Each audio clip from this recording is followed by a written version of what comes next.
Parte 2. La Edad Mosaica, desde Moisés hasta la cruz.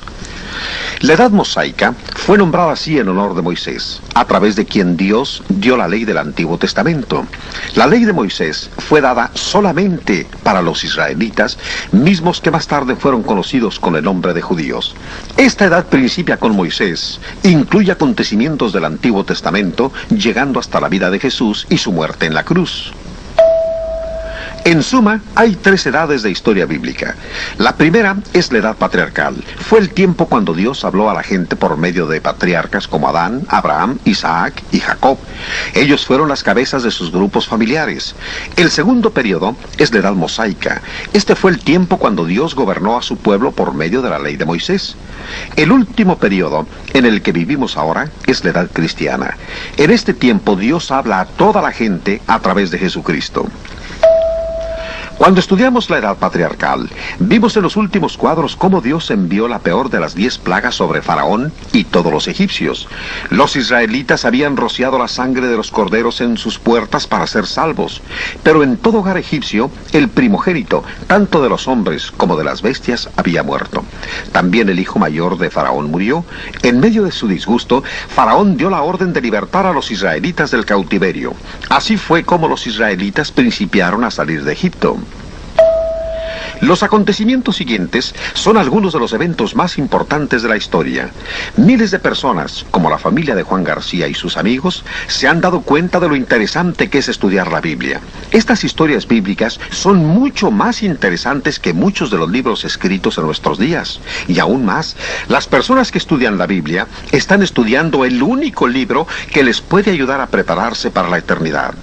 Esperamos que estas lecciones le ayuden a disfrutar más de su estudio bíblico y que también le ayuden a formarse el hábito de estudiar la palabra de Dios. En la edad mosaica está incluida la vida de Moisés y todos los acontecimientos que siguieron a su muerte, mientras que la ley del Antiguo Testamento estaba en vigor. Estudiaremos acerca del desierto, el monte Sinaí, el tabernáculo y la tierra de Canaán. También estudiaremos a los jueces, los reyes, el reino dividido y los profetas.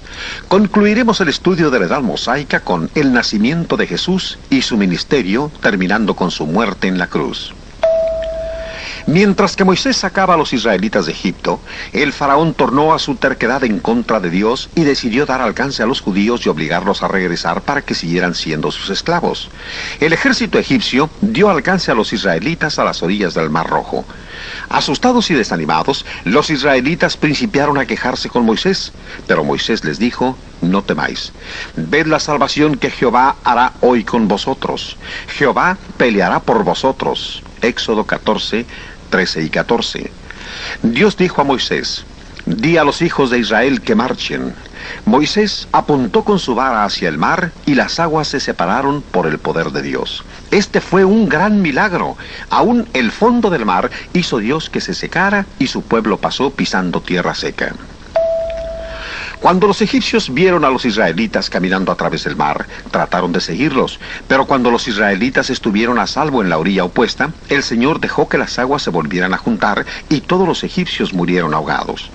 La Biblia dice: y vio Israel aquel grande hecho que Jehová ejecutó contra los egipcios, y el pueblo temió a Jehová, y creyeron a Jehová y a Moisés su siervo. Éxodo 14, 31.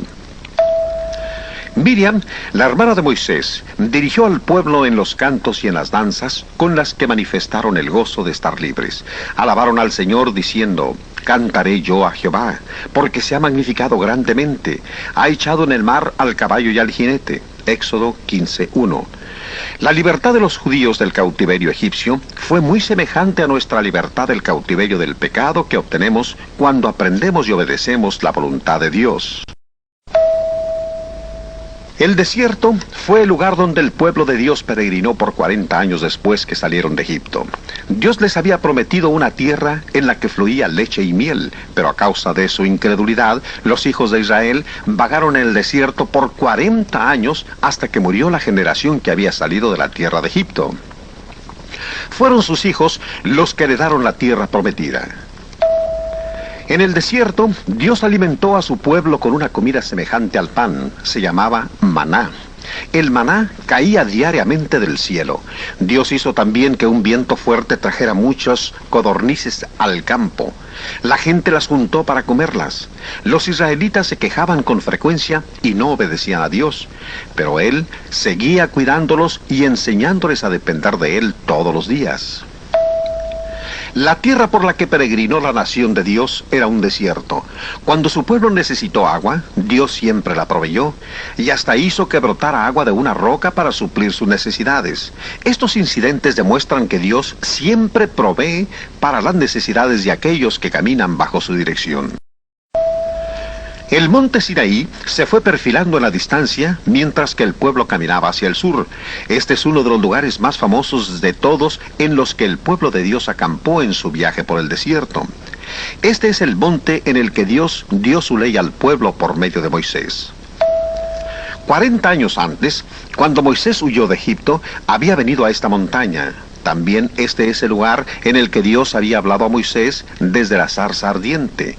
Ahora, una vez más, Moisés se encontraba al pie del monte Sinaí. Esta vez, la voz del Todopoderoso le invitó a subir a la cima del monte y a permanecer en su presencia misma. Cuando Moisés recibió los 10 mandamientos de parte de Dios, truenos y relámpagos cubrían la montaña. No tendrás dioses ajenos delante de mí. No te harás imagen. No tomarás el nombre de Jehová, tu Dios, en vano. Acuérdate del día de reposo para santificarlo. Honra a tu padre y a tu madre. No matarás. No cometerás adulterio. No hurtarás. No hablarás contra tu prójimo falso testimonio. No codiciarás. Pero mientras Moisés estaba en el monte recibiendo la ley, los israelitas hacían un becerro de oro. Cuando lo terminaron, se inclinaron ante él y lo adoraron. Traspasando así el segundo mandamiento, no te harás imágenes, no te inclinarás a ellos. Éxodo 20, 4 y 5.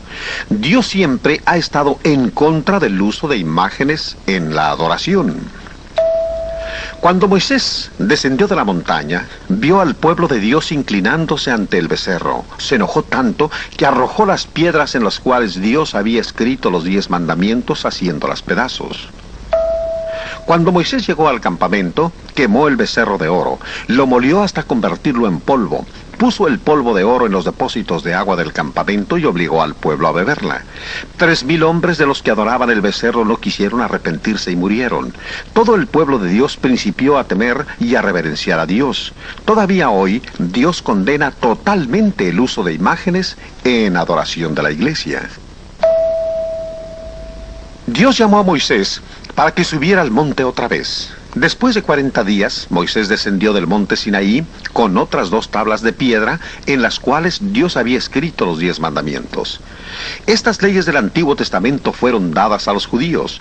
Moisés dijo también a los judíos que un profeta como él sería enviado por Dios en el futuro. Hablaba acerca de Jesucristo, quien un día sacaría al pueblo de la esclavitud del pecado. Esto significa que la voluntad de Dios para nosotros se revela no por medio de Moisés y el Antiguo Testamento, sino por medio de Cristo y el Nuevo Testamento. El tabernáculo era la casa de adoración judía. Esta fue la primera casa de adoración autorizada por Dios. El tabernáculo era el centro alrededor del cual las 12 tribus de los israelitas levantaban sus tiendas cuando acampaban en su viaje por el desierto.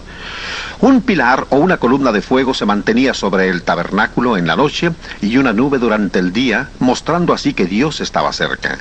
Pero hoy, Dios habita por la fe en los corazones de los cristianos.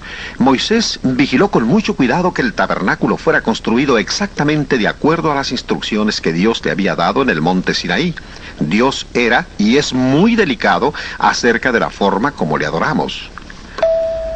Por los materiales tan caros que se usaron en la construcción del tabernáculo, este debe haber tenido un alto valor monetario. El pueblo de Dios quería dar tanto que Moisés tuvo que pedirles que dejaran de traer su oro y su plata. Todavía hoy los cristianos deben de dar para la causa del Señor con corazones bondadosos cuando se reúnen para adorar a Dios cada domingo. Algunas sectas religiosas no siguen los métodos de Dios en cuanto a la ofrenda para su obra. Ellos reúnen dinero con subastas, cenas, juegos y varias formas de apuestas. Todo esto en nombre de la religión. Había algunos muebles dentro en los dos lugares del tabernáculo. Dentro del primer lugar estaba el altar del incienso. Cuando el sacerdote quemaba el incienso sobre esta mesa, se desprendía un olor de perfume. El quemar incienso para adorar a Dios era solamente una ley del Antiguo Testamento. Dios nunca ha ordenado que se use en la adoración cristiana. Hoy, en la edad cristiana, la Biblia enseña que cada cristiano es un sacerdote. Primera de Pedro 2:5, y que nuestras oraciones son un olor grato delante de Dios. Apocalipsis 5:8. Un día, dos sacerdotes del Antiguo Testamento, Nadab y Abiú, quemaron como incienso madera que Dios no había ordenado y fueron castigados con fuego que descendió del cielo hasta consumirlos.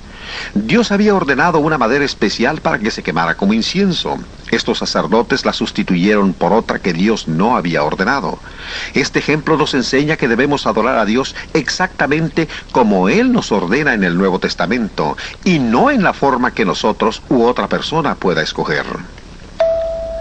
La segunda pieza del mobiliario en el primer lugar del tabernáculo era el candelabro, el cual sostenía 7 lámparas. Estas lámparas eran encendidas todas las tardes como parte de la adoración del Antiguo Testamento.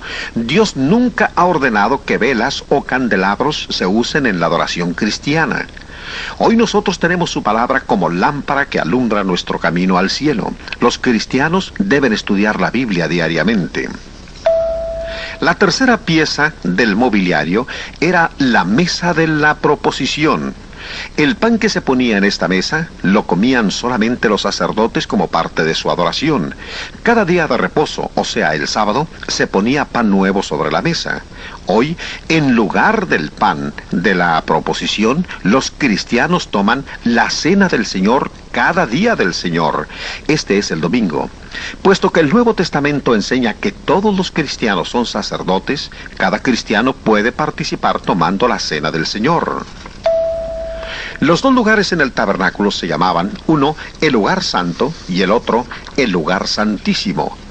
Un velo pendía formando una cortina entre los dos lugares. El único ser con acceso al lugar santísimo era el sumo sacerdote. Entraba solamente una vez por año para ofrecer a Dios sacrificio por el pecado, por él y por el pueblo.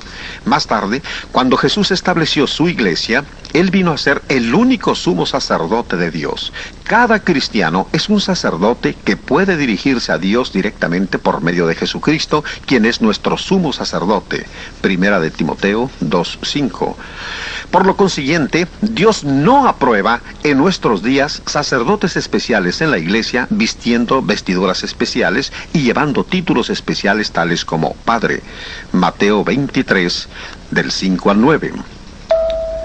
La cuarta pieza del mobiliario del tabernáculo y la única pieza del lugar santísimo era un cofre de madera cubierto con oro. Esta era el arca del pacto.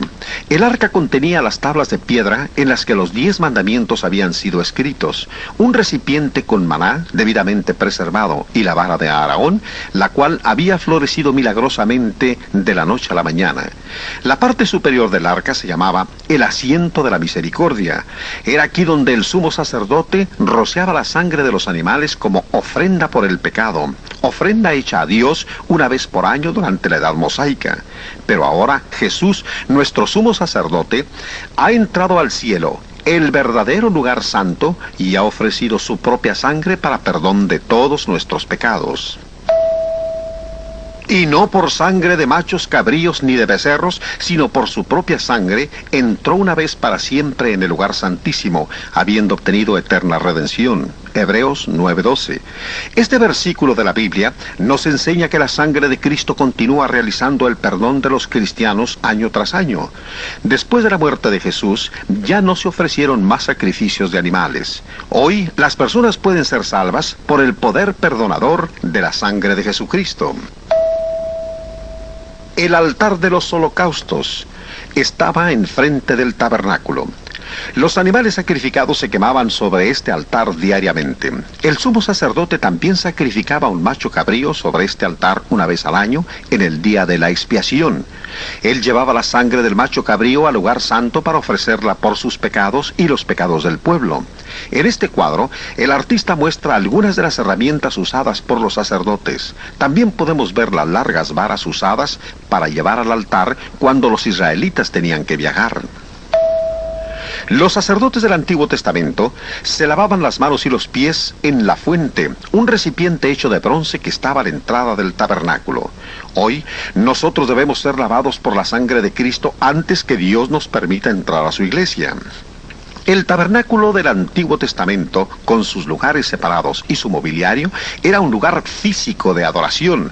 El tipo de adoración del tabernáculo era estrictamente para los judíos durante los tiempos del Antiguo Testamento. Hoy, Dios no aprueba el uso de altares especiales, ropas especiales, velas, imágenes o cosas parecidas en la adoración de la iglesia. Todos estos fueron eliminados cuando Jesucristo estableció su iglesia. Más tarde, el pueblo de Dios aprendió que la adoración del tabernáculo debería estar unida a la confianza diaria en Dios. En un lugar llamado Cades Barnea, el pueblo lleno de desaliento se quejó en contra de Dios. Dios envió serpientes venenosas para mostrarles su desagrado por su falta de fe. Muchos de los israelitas murieron. Cuando el pueblo se arrepintió, Dios le dijo a Moisés que hiciera una serpiente y la levantara en un poste. Aquellos que miraban esta serpiente de bronce sanaban de las mordeduras de las serpientes. Dios no quitó las serpientes venenosas, pero dio la forma para que su pueblo pudiera ser sano. Hoy, Dios no quita el pecado del mundo, pero ha dado la forma para librarnos de él. Cristo, quien fue levantado sobre la cruz, puede sanarnos de las mortales mordeduras del pecado. Canaán es el nombre de la tierra prometida, a la cual llegaron finalmente los hijos de Israel. A causa de su falta de fe en Dios, el pueblo había peregrinado por el desierto por 40 años. Ahora, sus hijos, una nueva generación, estaban listos para heredar la tierra.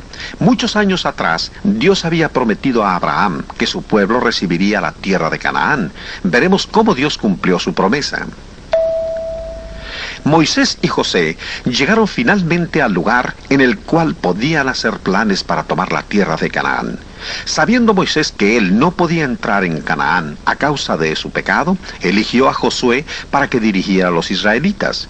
Después, Dios permitió a Moisés que subiera a un monte para que viera la tierra hacia la que él había estado marchando por 40 años. Después de esta experiencia conmovedora, Moisés murió en el monte Nebo. Aunque Josué estaba triste, empezó inmediatamente a trabajar para tomar la tierra que Dios había prometido, de manos del pueblo malvado que la estaba contaminando con sus pecados e impiedades. Como preparación para tomar la tierra prometida, Josué envió 2 espías a Jericó. Rahab, una moradora de Jericó, escondió a los espías cuando estaban en peligro de ser capturados, y también los ayudó a escapar. Aunque no era judía, esta valiente mujer de los gentiles se convirtió en una creyente de Dios. Ella y su familia no fueron dañadas cuando tiempo más tarde los israelitas capturaron la ciudad. Josué y el ejército israelita esperaban los informes de los espías, quienes pronto regresaron con estas buenas noticias. Jehová ha entregado toda la tierra en nuestras manos, y también todos los moradores del país desmayan delante de nosotros. Josué 2:24. Habiendo recibido tan buenos informes, Josué puso en marcha el ejército y a todo el pueblo hacia las riberas del Jordán, donde acamparon por 3 días. Todo lo que separaba ahora a Israel de su tierra prometida era el río Jordán, que estaba crecido por las fuertes lluvias. En el cuarto día, Josué dio la orden a los sacerdotes de llevar el arca del pacto hacia el crecido río tal como Dios lo había ordenado. Cuando los pies de los sacerdotes tocaron el agua, Dios hizo que las aguas se separaran y todos los israelitas cruzaran sin peligro pisando en tierra seca. La generación original de israelitas que 40 años atrás había salido del cautiverio egipcio, había muerto en el desierto a causa de su falta de fe. Ahora sus hijos, confiando en Dios, cruzaron el río Jordán, derrotaron a los canaanitas y se establecieron en la tierra prometida antes de que Josué muriera. La palabra jueces se refiere a los únicos gobernadores y dirigentes militares que los israelitas tuvieron por 300 años después de la muerte de Josué. Los israelitas estaban unidos bajo la dirección de Dios, pero sin tener un gobierno central. Dios seleccionaba un juez para su pueblo cuando había necesidad de unirse en contra de sus enemigos. Todos estos eventos se encuentran registrados en el libro de los jueces. La idolatría entre los israelitas era la principal razón por la cual Dios permitía que los enemigos de su pueblo los vencieran tan frecuentemente. Pero cuando su pueblo se arrepentía, Dios enviaba un juez para que los liberara. Uno de los jueces más extraordinarios fue una mujer llamada Débora. También era profetisa, es decir, una mujer que habla por Dios. Con la dirección de Débora, Dios salvó a su pueblo cuando eran oprimidos por los canaanitas. El último juez de Israel fue Samuel. Ana, la madre de Samuel, había estado casada varios años con Elcana, pero estaba triste porque Dios no le había dado un hijo. Ella prometió a Dios que si él le daba un hijo, ella lo dedicaría al servicio del Señor toda su vida. Dios bendijo su fe y le dio un hijo a quien ella puso el nombre de Samuel. Ana cumplió su promesa hecha a Dios. Trajo a Samuel y lo dejó con Elí, aunque esto era muy difícil de hacer para una madre. Ella mostraba su amor por su hijo, trayéndole una túnica nueva cada año cuando venía al templo. Samuel permaneció con Elí para ser enseñado a desempeñar el servicio del Señor. Una noche, cuando todavía Samuel era un jovencito, Dios le habló para darle un mensaje para Elí. Esto demuestra que Samuel era mensajero de Dios, quien recibía mensajes directamente de Dios para ser entregados a los hombres, era llamado profeta. Samuel fue el primero en la larga línea de los profetas que proclamaron el mensaje de Dios entre su pueblo. Después de los jueces, los reyes fueron los siguientes gobernadores del pueblo de Israel. Los israelitas habían estado unidos por muchos años bajo la dirección de Dios. Finalmente principiaron a implorar pidiendo un rey para que los guiara y ser semejantes a las demás naciones. El Señor estaba disgustado por sus peticiones porque demostraban que ellos no tenían suficiente fe en su dirección. Al pedir un rey, los israelitas estaban rechazando la dirección de Dios. Debido a que el pueblo de Dios seguía insistiendo en tener un rey terrenal, Dios escogió al mejor hombre de entre ellos. Le dijo a Samuel que ungiera a Saúl, el hijo de Cis, para ser el primer rey de Israel. Saúl tenía todas las características de un gran caudillo. Era alto y fuerte, lo cual casi siempre inspira confianza en otros, y aunque era muy valiente, también era muy humilde. Al principio de su reinado, era un buen hombre y un rey excelente. Saúl encabezó su ejército en contra de los enemigos del pueblo de Dios y ganó batalla tras batalla. Pronto se convirtió en un rey poderoso y popular, pero también perdió su dignidad y pecó desobedeciendo los mandamientos de Dios. Cuando Samuel reprendió a Saúl por sus pecados, él imploró perdón, pero ya había ido muy lejos en su desobediencia. Samuel le dijo: por cuanto tú desechaste la palabra de Jehová, él también te ha desechado para que no seas rey. Primera de Samuel 15:23. Dios había prevenido a los israelitas acerca de los problemas que resultan al tener un rey terrenal. Mientras que Saúl se apartaba de Dios, Dios elegía a un oscuro pastorcillo llamado David para ser el próximo rey de Israel. David era muy valiente porque confiaba en Dios.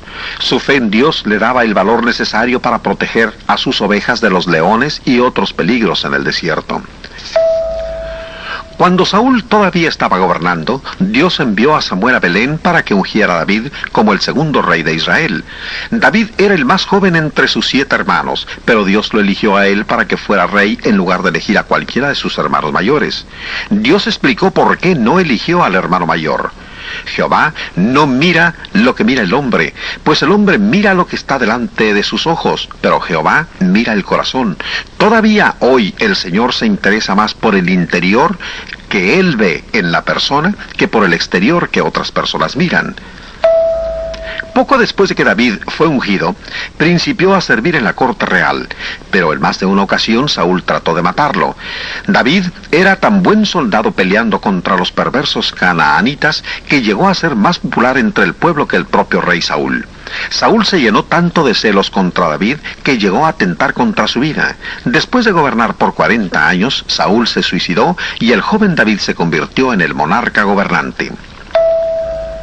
El rey David gobernó al pueblo de Dios durante los 40 años siguientes. Era un gobernador dedicado y efectivo. Su pueblo le amaba y le respetaba. David fue también músico excelente y poeta inigualable. Escribió muchos salmos en los cuales refleja su amor y devoción por Dios y su confianza en su cuidado.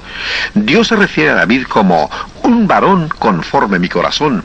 También prometió a David de que de su descendencia Jesús vendría a la tierra.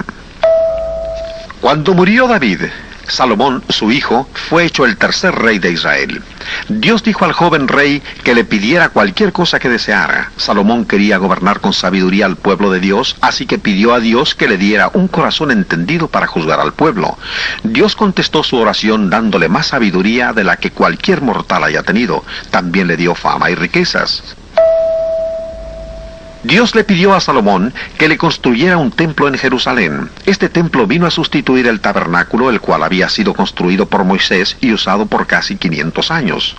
El templo era un edificio maravillosamente bello. 183,000 hombres trabajaron 7 años para construirlo. Fueron 40 los años de prosperidad en los que Salomón gobernó a Israel. La fama de la sabiduría y sus riquezas llegaba hasta tierras distantes. La reina de Sabá viajó miles de kilómetros para ver si todo lo que ella había oído de Salomón era verdad. Cuando comprobó la sabiduría de Salomón y la gloria de su corte, todo lo que pudo decir fue: ni aún se me dijo la mitad. Durante el reinado de Salomón, la nación alcanzó el cenit de su prosperidad y la máxima extensión de sus fronteras. Mucha de la sabiduría de Salomón está preservada en el libro de los Proverbios, de los cuales Salomón es el principal autor.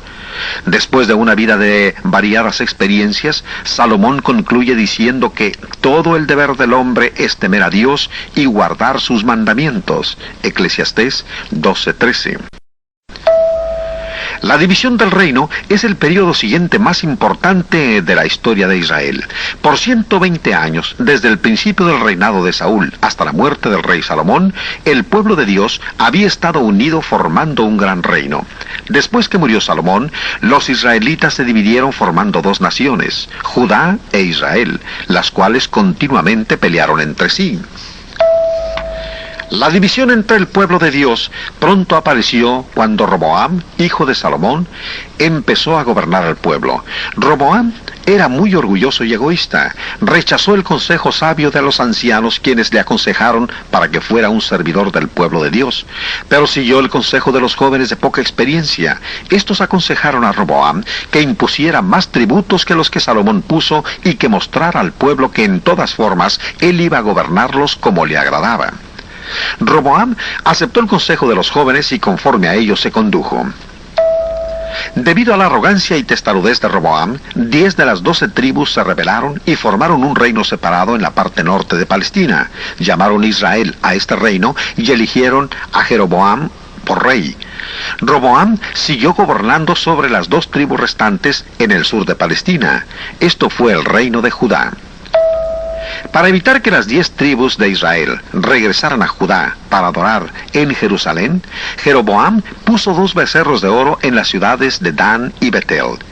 También nombró un nuevo grupo de sacerdotes y apuntando hacia los becerros de oro dijo: He aquí tus dioses, oh Israel, los cuales te hicieron subir de la tierra de Egipto. Primera de Reyes 12:28. De aquí en adelante, la idolatría se practicó en Israel libremente. Judá e Israel permanecieron divididos y ambos continuaron en pecado hasta que finalmente fueron derrotados y hechos esclavos por sus enemigos. Israel fue capturado por los asirios. Poco más tarde, el reino de Judá fue capturado por los babilonios. Los profetas eran predicadores inspirados por Dios, enviados a su pueblo para llamarlos del pecado y para decirles del tiempo glorioso que vendrían cuando Dios enviaría a la tierra a Jesús, el Mesías. Todos los profetas de Dios predicaron a su pueblo. Algunos también escribieron sus mensajes. Los últimos 17 libros del Antiguo Testamento contienen mensajes de algunos de estos profetas. Isaías fue uno de los profetas más grandes. Aunque vivió 750 años antes que Cristo dejara el cielo para venir a la tierra, predijo muchas de las cosas que sucederían cuando Cristo viniera a la tierra. Por ejemplo, dijo que Dios establecería un nuevo reino, no solamente para los israelitas, sino para toda la humanidad. Debido a que Isaías predijo muchos de los acontecimientos en la vida de Cristo el Mesías, algunas veces es llamado el profeta mesiánico. Todas las profecías de Isaías acerca de la vida de Jesús en la tierra y de su reino resultaron verdaderas. Daniel, otro profeta famoso, es probablemente mejor recordado como el hombre que fue arrojado en el foso de los leones. Dios lo protegió cerrando las bocas de los leones. Al igual que Isaías, antes que él, Daniel profetizó que Dios establecería un reino que nunca sería destruido. Daniel 2:44. Jesús enseñó que ese reino es su iglesia. Mateo 16:18 y 19. Juan García, como muchos otros, está interesado en estudiar los escritos de los profetas del Antiguo Testamento. Ellos no solamente tienen mucho que decir acerca de las naciones de Israel y Judá, sino que la parte más importante de su trabajo fue hablar acerca de la venida de Cristo, la luz del mundo. Cuando alguien estudia estos profetas, fortalece su fe en Jesucristo como el Hijo de Dios. El nacimiento de Jesús, al igual que toda su vida sobre la tierra, tuvo lugar cuando la ley de Moisés todavía estaba en vigor. Pero cuando vino el cumplimiento del tiempo, Dios envió a su Hijo, nacido de mujer y nacido bajo la ley. Gálatas 4:4. Nació exactamente en la forma, en el tiempo y en el lugar en el que los profetas del Antiguo Testamento habían predicho. Antes que Jesús naciera, Gabriel, un ángel del Señor, apareció a un sacerdote llamado Zacarías. El ángel Gabriel prometió a Zacarías que él y su esposa tendrían un hijo, quien prepararía el camino para la venida del Señor. Su hijo se llamaría Juan. Daba principio el cumplimiento final de las profecías mesiánicas del Antiguo Testamento. Más o menos 6 meses después, Dios envió a Gabriel a Nazaret a una joven virgen llamada María, la cual estaba comprometida para casarse con José. El ángel dio a María un mensaje maravilloso de parte de Dios. Y ahora concebirás en tu vientre, y darás a luz un hijo, y llamarás su nombre Jesús. Lucas 1:31. José supo que María era pura. Un ángel le dijo en sueños que ella estaba encinta por el poder de Dios a través del Espíritu Santo. María siguió siendo una virgen pura hasta después de que Jesús nació. Más tarde, ella tuvo otros hijos con su esposo José. Mateo 13, del 54 al 56. En el tiempo cuando el hijo de María iba a nacer, el emperador romano ordenó que todos los ciudadanos fueran empadronados en sus pueblos natales a fin de cobrarles impuestos. Cuando José y María llegaron a Belén, su pueblo natal, no pudieron encontrar un lugar para dormir. El pueblecito estaba completamente lleno con toda la gente que había venido para empadronarse. Si el mesonero hubiera sabido que el Salvador del mundo iba a nacer ahí, probablemente hubiera hecho lugar en alguna forma. Mas no siendo así, José y María tuvieron que pasar la noche en un establo. Y dio a luz a su hijo primogénito, y lo envolvió en pañales, y lo acostó en un pesebre. Lucas 2:7. El niño Jesús era diferente a cualquier otro niño, ya que él no tenía un padre humano.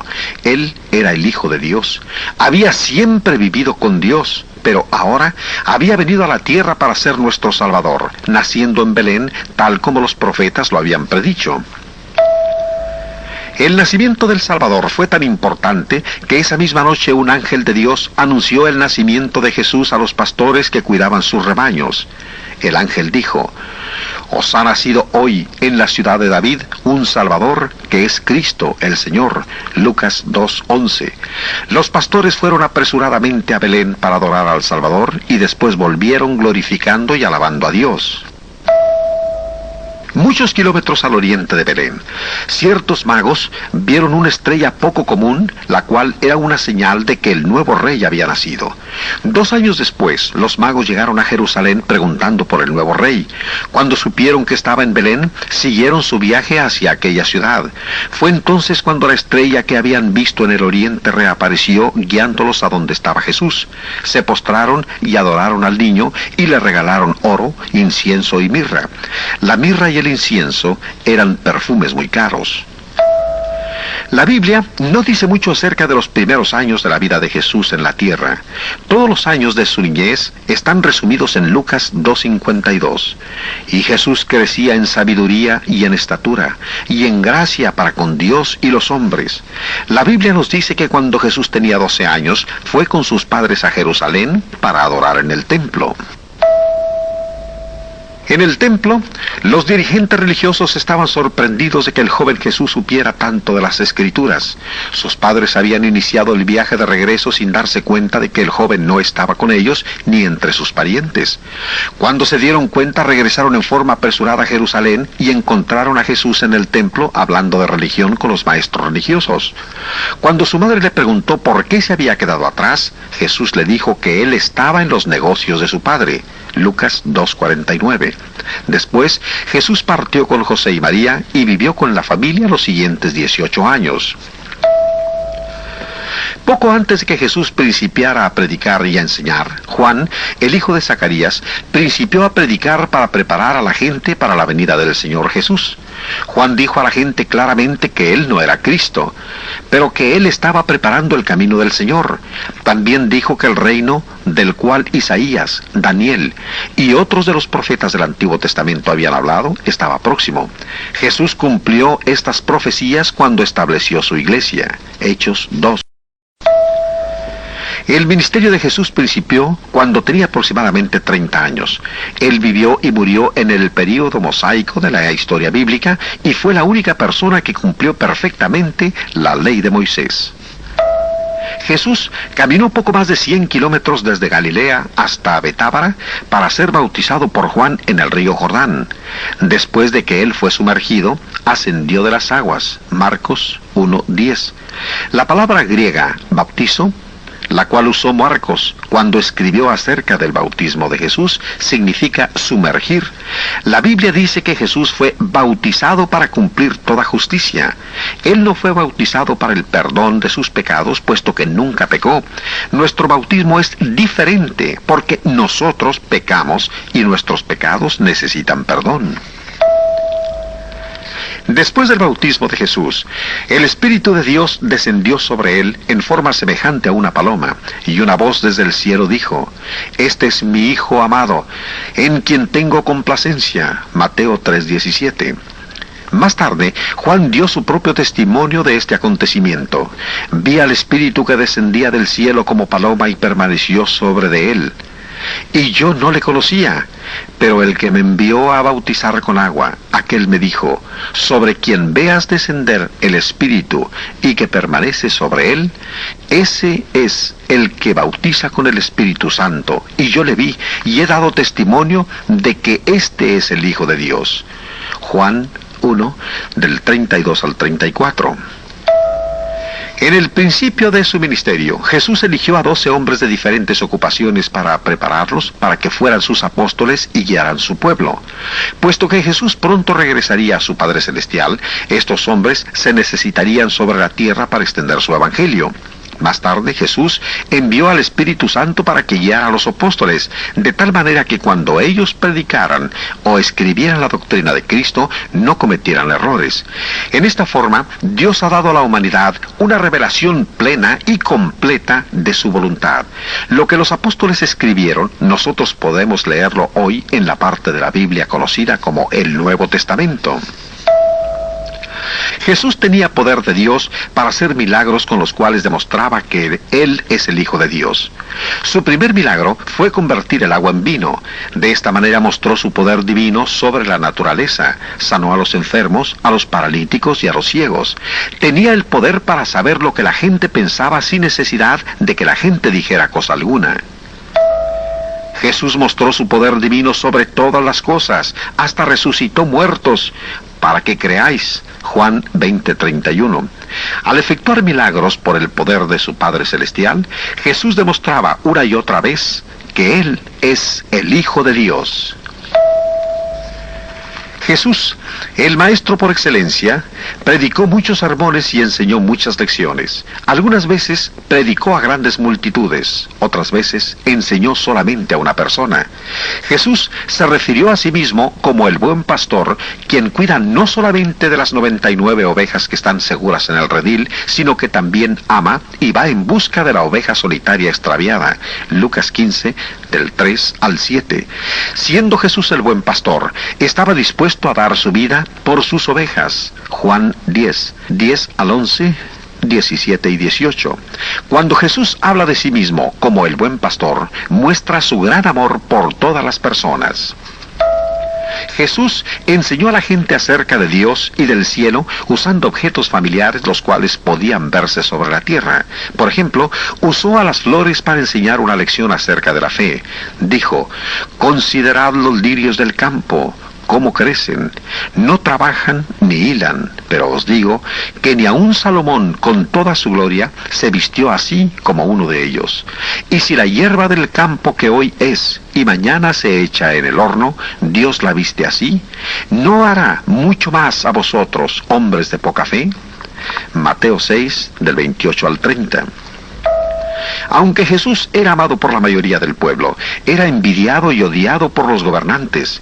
Ellos veían en su justicia sencilla una amenaza a su presuntuoso poder. Ellos creían también que Jesús quería ser un gobernador político sobre un reino terrenal.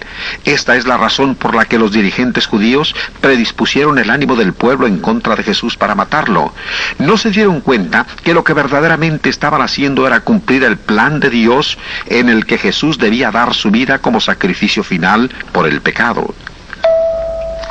Jesucristo, el Hijo de Dios, murió en la cruz para pagar por los pecados de toda la gente. Ninguna otra persona podía haber hecho esto, porque solamente Jesús era sin pecado.